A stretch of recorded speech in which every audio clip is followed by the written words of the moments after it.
Welcome to the Tea Huddle with Marisa and Kelly. Your only source for gridiron gossip. If you like the NFL, and if you like the personal business of the NFL players, then this is the podcast for you. Okay, you might notice things maybe sound, hopefully not sound, but maybe sound, maybe look a little bit differently. This is our first remote episode. Oh yeah, the playoffs really inspire you to take on a new challenge, and for us, it's going remote. Yes, we're going virtual. Where are you, Kelly? Are you going to San Francisco to see my Lions beat the 49ers? Yeah, I'm doing a little playoff tour, going to all the games. No, I mean, I wish I was doing that, but I'm on a ski trip, so amazing. Can't complain. Well, thanks for, taking the time to get into the nitty gritty. Of course. Football on the field drama, off the field drama. The best place to watch football, honestly, is like in a ski lodge. And I did plenty of that this past weekend during divisional weekends that we had. Yes. It was an exciting one. There were only 4 games, just like that. So you watched all 4, Kelly, as we do, whether we're in person or virtual. Give us the rundown of those 4 divisional games. We'll start a little backwards with the Sunday night game and work our way back from there. Okay. So on Sunday night, the Bills suffered a crushing loss, the missed field goal to end their season against the Chiefs. The kicker, Tyler Bass, he has been getting eaten alive on the internet since that game. Poor guy. Football fans, they love hard, they hate hard. And so this one guy, Tyler Bass, as you said, he missed the field goal. He lost the game. He lost the whole season. Just kidding. We're not rubbing it in. We feel bad for him. He's been getting death threats. He deleted his Instagram and Twitter pages, and everyone, I feel like it's 2 camps. One camp is like, kill him, and the other camp felt bad for him. Bills fans are cutthroat. They don't feel bad. I saw a tweet after the game on Sunday that was like, he must really be going through it. Like, is there a charity that he supports that we can let him know that we're here for him? And so the charity that he's been linked to is called 10 Lives Club. It's a nonprofit cat adoption group based in Buffalo. And by Tuesday evening, so the game was Sunday night, by Tuesday evening, over $110,000 had been donated in his name to 10 Lives Club. So many. He's the cat guy. Saved. I know. I love that. Cat guy. And most of the donations were for $22 increments, or increments of $22 for his number. He's number 2. So it in his honor. So That's good. So he's getting some support. Yeah. First, when I saw that it was donate $22 for him, I thought it was like a Chiefs Taylor feeling 22 thing, but it's not. It's just because his number's 2.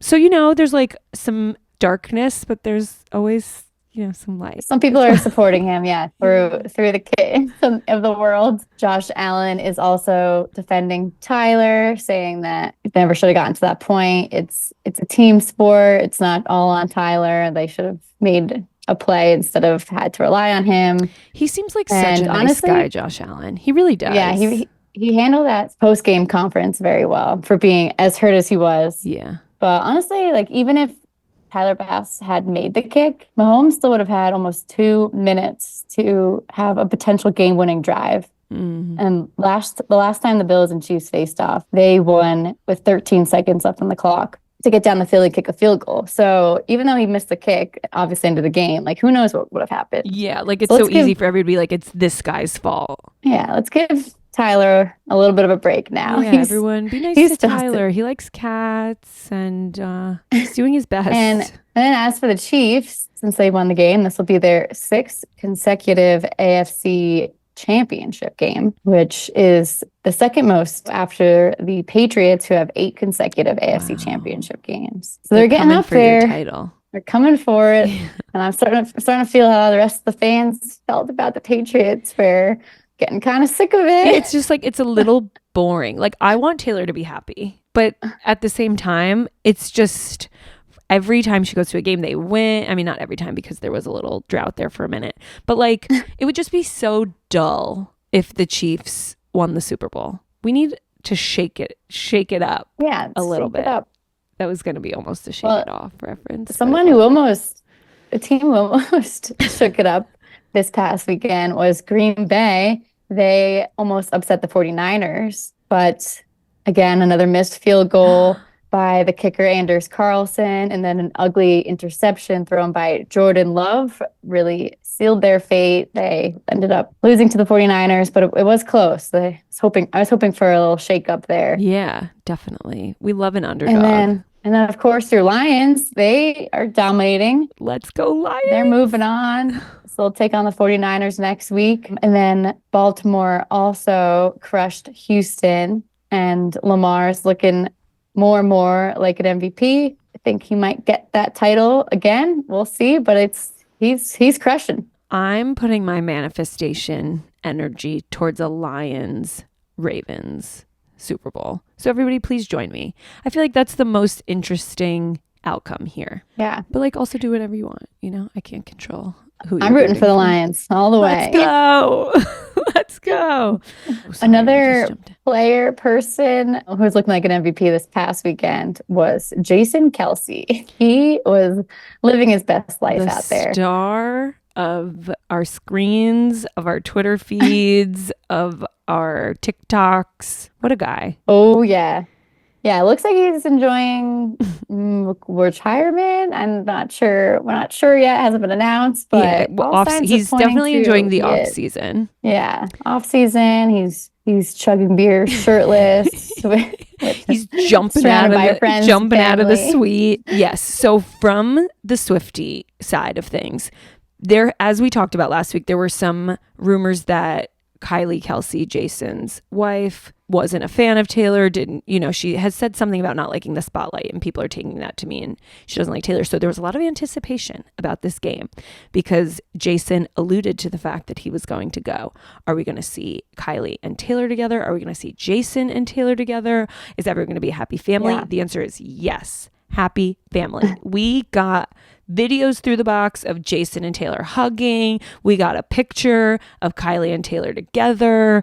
It just seems like they had the best time. I think Taylor was getting heckled pretty hard by fans. I was reading stuff today that she normally leans out of the box, especially at Arrowhead, but she was much more in the back today. I think people were just screaming things at her. And the Bills stadium, I read, was playing all her ex-boyfriends and Kanye West. They were playing John Mayer, Harry Styles, 1975, Jonas Brothers, Calvin Harris, just I guess taunting her or taunting Travis and the Chiefs in general. That's hilarious because Bill's stadium, Highmark Stadium, had a special menu this past weekend that had Taylor Swift food items like Bad Blood, waffle fries, and a karma quesadilla on their menu. So they seem a little bit conflicted about what's going on. Honestly, anything to get the money, I guess. They're just trying to, capitalize on the Swiftie NFL storm that's been brewing all season. Oh, but then I'm sure everybody saw it's been everywhere. That one little girl fan outside of the box held up a sign that said I love T Swift, and shirtless Jason Kelce leaps out of the suite and says, "Oh, we're going to show this to Taylor." And from one angle of the video, you can see him lifting her up and Taylor waving at the little girl. It's so sweet. Very cute. He's such a girl dad. He's such a girl dad. So we're still unsure of Jason's status for next year. But the head coach picture for next season just gained a lot of clarity since our last episode. We have a few updates to share. I'll run through a list here. Yeah, break Antonio it down. Pierce, he was just hired for the head coach role for the Las Vegas Raiders. He took over after McDaniels was fired, and he's staying, which the players seem to love him. Max Crosby said he wouldn't return to the Raiders without him. So that just shows how all the players are supporting that decision. I love that. Mike McCarthy, coach of the Dallas Cowboys, we were unsure what his future would hold after their loss in the playoffs, but it seems like he is remaining head coach. So his future is a little bit more certain now. People don't seem happy about that. People want him out. Nick Sirianni is another one. He's most likely remaining with the Eagles, although some of his fellow coaches, specifically defensive coordinator, wouldn't be surprised if they get the axe. Matt Patricia there. Yeah, the way I read this was basically that the owner, the GM, was like, you can stay if you fire all of the people below you, which, as I understand it, most coaches bring on the offensive and defensive coordinators. So it was like, let these other guys take the fall and you can keep your job. And he was like, yeah, I'll do that. Sounds good. Sounds good. Yeah, which Matt Patricia, he's had like a rocky few years, but now that Bill Belichick's still undecided too. I wonder if he'll take Matt Patricia back as a coach because they worked together previously. But yeah, Bill Belichick, we'll see what he ends up. The only team he's met with still is the Falcons. It seems like no one else has interviewed him yet, which I'm a little shocked about. Yeah. I mean, maybe he doesn't get hired anywhere, but I would be shocked crazy. about that. Yeah. Although crazy things happen in this NFL world. Seriously. Mike Tomlin, he is remaining the coach of the Steelers as of now. He was another one that we weren't sure of his fate last episode. And then the most likely coach for the LA Chargers seems to be Jim Harbaugh, who's brother of coach of the Ravens. He's been interviewed with the Chargers a few times. Seems like they might move forward with him. Although I wouldn't be surprised if Bill Belichick also goes for an interview with the Chargers. So maybe he wants to switch it up from cold New England to sunny California. Yeah, who wouldn't? I like the idea of two brothers coaching, like having them play against each other would be exciting. And their dad, I think, was also a coach of something, either college or... Yeah, and Jim, he just won a college championship with Michigan. So if he wins one, and then if his brother were to win, the Ravens were to win the Super Bowl, that could be a big year for the Harbaugh brothers. Yeah, the dad was a college coach, the internet tells me. But let's not bury the lead here. Which one is the Ravens? John Harbaugh. Every time they've won one of these postseason games or like a game getting them close to postseason, the videos that come out of their locker room, that man is dancing like he's that was so never funny. danced before. He just looks like he's having the best time, just like pure joy emoting from his dancing. It makes me want to dance. So I like him. He's my favorite Harbaugh. Yeah, he's like a fun coach to work for based on those videos of him dancing in the locker room. Yeah, everyone should Google that. If not, if you haven't seen it yet, if you need a little joy in your day. Speaking of joy, let's talk about your Lions. These 2 weeks as a Lions fan have just been so fun. First of all, they're winning, which helps. But even if they weren't, I'm diehard. Like, I'm here. I'm in it. You know, rain or shine, win or lose, I'm committed. I do feel like I need to be getting to know the players a little bit more. So when I was watching the game, I was Googling everybody. Like, anytime somebody caught the ball or scored a touchdown or like did something, I'm Googling them. And I have a couple early favorites. I mean, I'm going to love them all because they're all, you know. Yeah, anyone, I want to hear, like, the jerseys you're going to get is one of these players. My shirt is, I'm waiting for, it says, you know, when you order something and it says shipped and then you click on the shipping link and it's like, it hasn't shipped yet. That's where my Lions shirt is. It's in a shipping facility waiting to be picked up. Anyway. So first I saw online before I started Googling my players and getting to know them in the game, Amon-Ra St. Brown. He is, I think, their star wide receiver. He's easy to spot because he dyed his hair Lions blue for the postseason. And you may have seen this on Twitter, so I did it. It went a little bit viral. There was a guy who posted that his father, who's a lifelong Lions fan, not just 2 weeks like myself, but, you know, I have like a long way to go. I'm gonna be in it forever. But anyway, that his dad, who's a lifelong Lions fan and is currently in hospice, also dyed his hair blue, like in solidarity with St. Brown, in support. And so I saw that St. Brown then responded to the tweet with just like the crying eye heartfelt emoji. And then I saw that this past week he sent him a signed jersey, and in the numbers he wrote, "To Larry, the man, keep being a beast, best fans in the world, one pride." Aww. Best That's so sweet. I'm one of them. So one pride. That's something that like now I know that we say. Good to know. One pride. Yeah. So then I was Googling St. Brown. Here's to you, Larry. Yeah, here's to you, Larry. For sure. Like St. Brown, like what's his backstory? What do I need to know about him? And the interesting thing that I found was, so we loved Quarterback on Netflix. That's sort of like how Oh yeah, I got interested in football more or less. prior to the season, that was big. Loved Yes. quarterback. Yes. And apparently it seems like maybe nobody is agreeing to be on season 2. Matthew Stafford said that he agreed to be Yeah, I on think he season was the 2, only one, right? but I think he was the only one. So it seems like maybe they're pivoting, and that whatever season 2 is going to be not just about quarterbacks, because Netflix and NFL film cameras have been following Amon-Ra St. Brown. That's what like the Ah, Detroit Ledger Chronicle, some like local Detroit paper, said that that'd be so fun if they mixed it up a little I bit. think so too. Like, let's get to know different positions, Yeah, the everyone's intricacies. important out there. Yeah, so we might get to know a lot more about Amon Ra St. Brown in the years to One come. thing, one thing I know about Amon Ra is that he has a brother in the NFL too. His brother is Equanimous St. Brown. He is Equanimous. a wide receiver for the Bears, so they are now competing in the same division, little division Oh, rivalry brothers right now. so there are a lot more brothers in the NFL than you would think. I love that. Yeah, It's so like I love when I see their interactions on the field or after the game too. definitely. And it's hard to know, like, are they just that, like, genetically gifted to be, like, predisposed to be Right? NFL players, or did they have just, like, hard ass parents who were like, you're going to practice, nature versus Yeah, this will nurture. be our But I next guess they had segment. the We'll same do of some both. research on. Yes. Oh my God. Speaking of brothers, one of the other players that I was Googling, he scored a touchdown. I think like an important one. Craig Reynolds Mm. on the Lions. So I'm Googling him, like, who is he? What's his deal?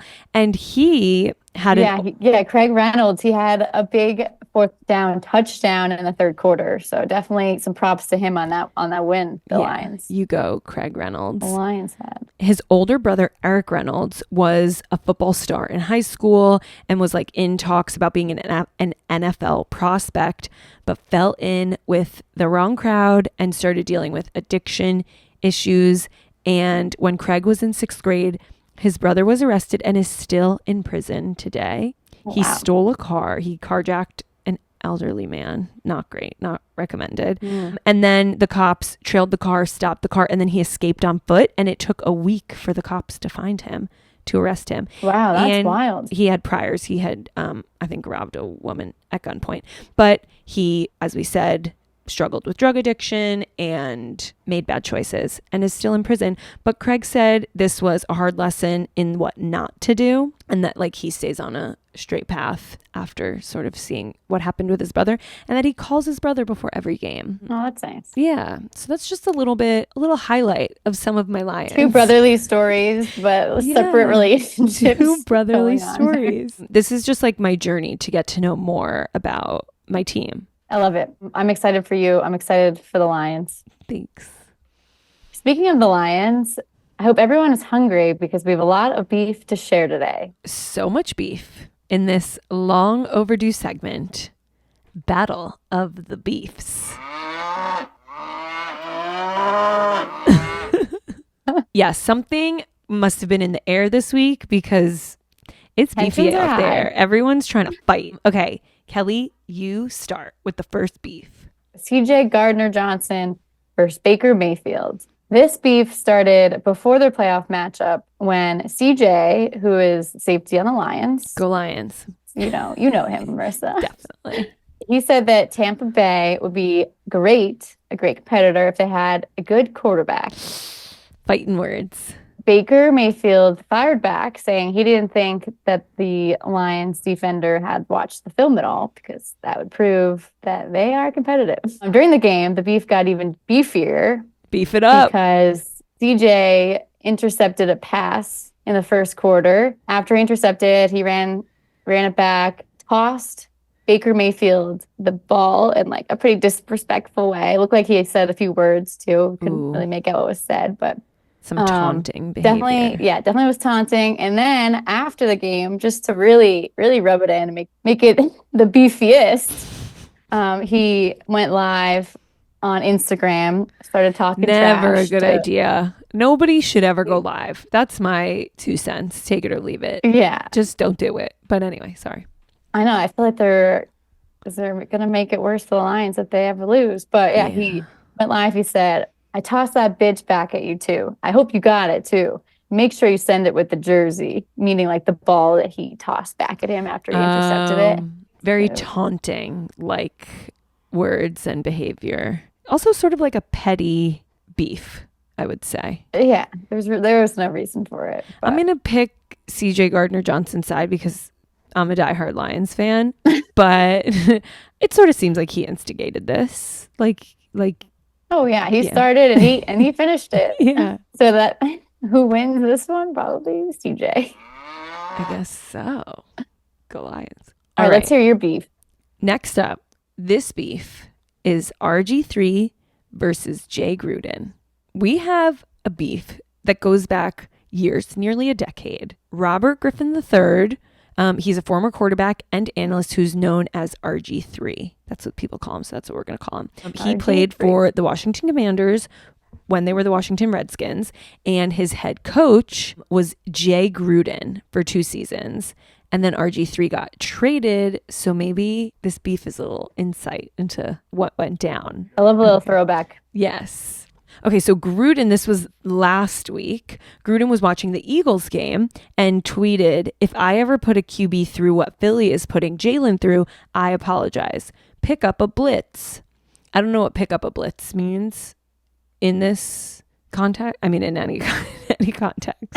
A blitz is when they like rush after the quarterback. There's like an extra guy rushing. Pick up a blitz. To sack him. Okay. Like they kept letting Jalen get sacked. So they put Jalen in like a tough spot where he was being blitzed every play and like. Okay, great. So he said like if I ever put a quarterback in this position, I apologize. And then within 30 minutes, RG3 quote tweeted it and said, "Say what?" And a selfie looking over his glasses, like, "Excuse me," sort of vibes. You would have thought maybe it just ended there, one stone thrown, not this beef. And then the coach responds, "You weren't prepared, Robert." And RG3 says, "You told me you didn't know how to coach a QB who could throw and run like me. So it looks like you weren't prepared, Jay." I feel like you don't call a coach by his first name. That's like, you're like saying, I don't look at you as a coach. Oh, I kind of like how RG3 stood up for himself. Yes. And then I can't believe he like went back at him. And then the next day, the coach responded. So like he must have, blown off some steam, like taken a lap around the house, maybe like written in his notes app, took a break, like looked back at it. And then what he tweeted out the next day was, "You are right. We didn't have a good enough staff. Sorry. Hope all is well with ya. Yeah, Y-A." Oh. I feel like the yeah feels very intentional. It's like casual. We're all good. Like, hope all's well with ya. Well, it's not. All is not well with ya. So RG3 took to his YouTube channel and got into the 2015 dirt. He said he remembers it vividly, that there was a press conference when he called out his team because the coach had asked him to. But then when they asked Gruden about it, he didn't have RG3's back. Like he left him out to dry. And then in response to that, okay, so Kirk Cousins, Kirk Cousins was on the team at the same time. I don't know. It's 2015. I wasn't a football fan then. But so then Jay Gruden responds to the YouTube video and says, "You weren't good enough. Kirk was better. Cleveland didn't want you. Baltimore didn't either. Quit blaming me." He ended up deleting that tweet. But the internet is forever. And so is the Tea Huddle. And we're talking about it. So after that YouTube video, the coach replied to it? Yeah, he tweeted out. He's not getting over it. No, but then he deleted his tweet. Somebody must have been like, "You're being dramatic." But then whatever Kirk article was better. That is like, you don't say that as a coach. Isn't that crazy? You weren't good. Quarterback. He said you weren't good enough, period. Kirk was better, period. Cleveland didn't want you. Cleveland didn't want you, period. Baltimore didn't either, period. Quit blaming me, period. Wow. So yeah, I don't think this one is... His apology tweet was definitely like written by his wife. Or I was just thinking the same thing. And then I'm sure his wife is the one who said, delete that last tweet. So I don't know if he's married. I could look into it if Yeah. He's married. He's been married since 1990. So Sherry Gruden has seen it all, and I'm sure she is the one who said, "Say something nice," Trying and to then wrangle the beast. Exactly. And then I saw that there are articles back from 2015 that's like, on the Redskins, like the vibes are bad. The quarterback and the coach aren't getting along. True. It took 9 years, but confirmed. The vibes were bad. They were not getting along. Kirk was better. Oh, yeah. Quit blaming me. Oh, Yeah. my God. Jay Gruden definitely won this beef. You think? He laid it all on the line. He was honest. There's nothing you can say to that. Nothing you can say. All right. We have even more beefs.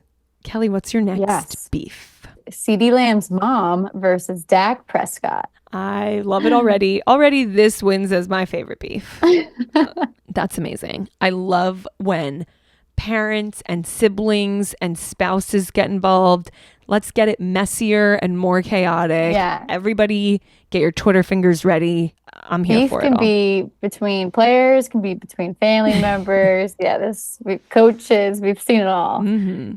After the Cowboys lost to the Packers in the wild card last week, CeeDee Lamb's mom, Lita Martinez, went on Facebook and really... On Facebook? Wow, that's you amazing. know it's a mom because she's going on Facebook. Yeah. She went after Dak. She's attacking Dak Prescott. She posted in all caps, "Dak isn't it. They need to get rid of his ass." Someone, assuming someone like one of his CeeDee Lamb's mom's friends, family members, someone in the neighborhood commented, "Tell a youngin' to come home. CJ would love to have him." To which Ramirez responded, "Shit, I wish he could. CJ's great." Like CJ Stroud? Yes. So CeeDee Lamb went to high school in Fort Bend County, Texas, which is about 30 minutes from the NRG Stadium where the Texans play and where CJ Stroud plays. So the comment, they're suggesting that he goes home and plays for the Texans, plays for CJ Stroud, just supporting him, not supporting Dak. Wow. Messages go on saying that. Because it's Facebook, you know that these are her Facebook friends responding. That's not Twitter or TikTok where anybody can get in the mix. Cause like friend, like what's up, girl? You can tell it's like her, like close friends and family. She keeps going. She says, "It's the guys on the team that want a ring. They work hard to get a ring, and he don't want a ring. Dak Prescott don't want a ring." So she's really going after him, and we'll see if he takes his mom's advice and starts to play for the Texans, gets traded to the Texans. CeeDee Lamb has not commented on his mom's Facebook outburst. We don't know if he agrees with this beef, but yeah, I wonder if he reached out to Dak at all and was like, "Sorry, my mom went off on Facebook and it got picked up." So somebody who's her Facebook friend screenshot this and put it online. That's how we know about it. If we know about it, Dak Prescott must know about it. And I just wonder, I mean, it doesn't matter for locker room vibes right now because their season is over, but having to be like, "Hey, like, sorry, my mom was talking shit about you" on her Facebook page. Embarrassing. Yeah, they have some time to cool off at least now that they're out of the playoffs. But this beef has a clear winner because one side didn't respond because he's not Facebook friends with Miss Ramirez. So I'm calling the winner of this beef is CeeDee Lamb's mom. What is our criteria? It's like whoever sort of went for it the most. Yeah, I guess whoever really like whoever opinion really got through to us. Okay, I love that. All right, we have one last beef on this segment of Battle of the Beefs. And this one is Cole Beasley versus the internet. So Cole Beasley, you might not know who he is because he is an unsigned jerky loser. But he's a former Bills player who got Marisa the internet. versus the internet and Marisa. He's a former Bills player who got released from the Giants practice squad earlier this year. So that's just like telling us all we need to know. I could be on the Giants practice squad. Just kidding.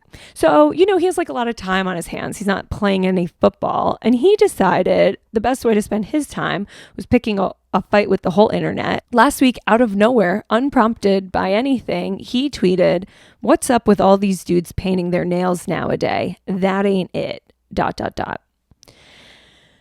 Tons of people had issues with this, including his former Bills teammate, Kenny Britt, who said it's color on nails. That's like asking someone what's up with these dudes getting tattoos, self-expression. And yeah, there you go. Yeah, there you go. And Beasley said, I disagree. Tattoos tell a story based on the image you get. Painted nails have no image. What exactly are you expressing? Because I can only think of one thing. LOL. Oh, man. The LOL is giving me homophobia. It's giving me just asshole. Who gives a shit? Right. Yeah. Then Cole Beasley went on to quote tweet all kinds of things about triggering snowflakes and about saying he'll never change. He basically spent 3 days arguing with people in his comments. It's rude. It's annoying.